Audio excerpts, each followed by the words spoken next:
Rajaraju. Second Rajaraju పేరు రాసి వదిలేసాను ఫస్ట్. ఒక మళ్ళీ క్లారిటీ ఇస్తున్నా. ఈ రెండవ రాజు అనేవాడు చోళ చాళుక్య రాజు. ఇంతకుముందు రాజేంద్రుడు అనేవాడు ఓన్లీ చోళ రాజు. ఇది కొంచెం కన్ఫ్యూజ్ కాకుండా చూసుకోండి, అంత మించి దాంట్లో డిఫరెన్స్ ఏమి లేదు నన్ను. ఓకేనా? అని చెప్పండి. రాజు పేరు ఏం పేరు?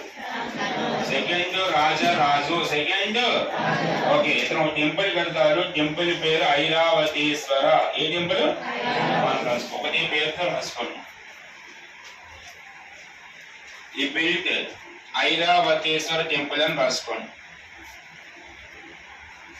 ఐరావతేశ్వర దేవాలయాన్ని కట్టించాడు.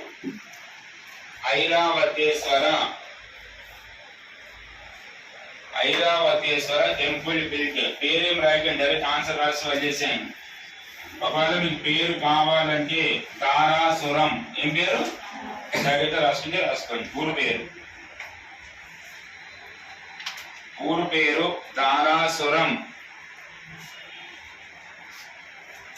నెక్స్ట్ వన్ ఎడిటింగ్ మార్చుకోండి. Single answer single. Kulothunga Chola 3. Next పేరు నన్ను మూడవ కులోతాంగ చోళుడు. మూడవ కులోతాంగ చోళుడు రాసి ఫస్ట్ వన్ ఎంత రాసుకోండి. First one Ramayanam. రామాయణం రాసిన కార్య కాలం అని కాదా చెప్పిన రామాయణం రాసింది ఎవరు చెప్పాలి? రామాయణ భాగాలు ఏమంటాం? కాండాలు అంటాం. ఏమంటాం? తర్వాత వేరే వాళ్ళు వేరే భాషలోకి అనువాదం చేయాలి. ఇప్పుడు క్వశ్చన్ ఏంటంటే మూడవ కులోతాంగ చోళుని దగ్గర ఒక ఫేమస్ కవి ఉంటాడు, పేరు కంబన్. ఈ పేరు కంబన్. వీళ్ళు రాసినటువంటి రామాయణం తమిళ రామాయణం. ఏ రామాయణం? వాడు వీరి కింద పనిచేసే కవి. ఎన్నో కులోతాంగ చోళుని దగ్గర వాళ్ళు రాసుకోండి. Is poet. ఇతని ఆస్థాన కవి